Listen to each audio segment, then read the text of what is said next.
singgung persekutuan dalam, kita akan mulai dengan membuat lingkaran yang radiusnya 5 cm yang kita akan beri nama lingkaran M. Dan di sini juga ada lingkaran N dengan radius 2 cm. Lalu kita akan membuat garis yang akan menghubungkan titik pusat lingkaran M dengan titik pusat lingkaran N. Kemudian kita akan melukis busur lingkaran dengan jangka. Kita mulai dari titik M dengan jarak kira-kira lebih dari titik M ke tengah garis MN. Lalu lakukan yang sama dari titik N dan pastikan jarak lebih dari tengah garis MN. Jika kita tarik garis dari titik A ke titik B, kita akan mendapatkan garis yang berpotongan dengan garis MN yang menghasilkan titik C.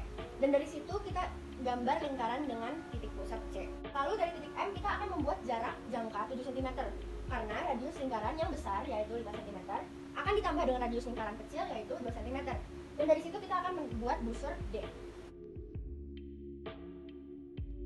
Lalu kita tarik garis M ke D yang akan menghasilkan potongan, dan potongan itu kita beri nama titik P. Lalu kita akan melukis busur dari titik P dengan jangka yang jaraknya garis DN dan akan menghasilkan titik Q. Lalu kita akan tarik garis dari titik P ke titik Q.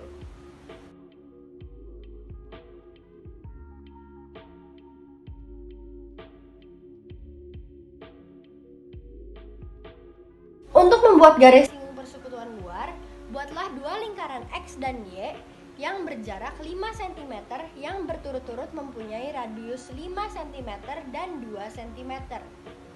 Lalu buatlah garis yang menghubungkan titik X dan titik Y.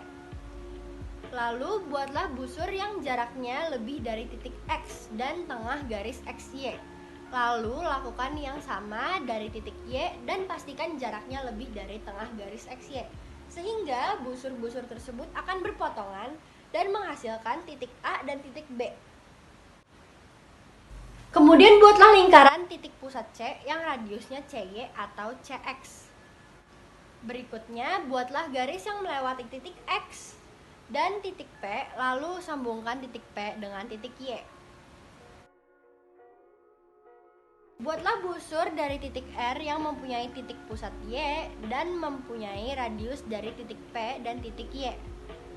Lalu buatlah busur dari titik R yang mempunyai titik pusat Y dan memiliki radius dari titik P ke Y, sehingga membuat titik S dan menghubungkannya titik Y sehingga membuat garis. Terakhir, hubungkanlah garis RS dan jadilah garis singgung persekutuan luar.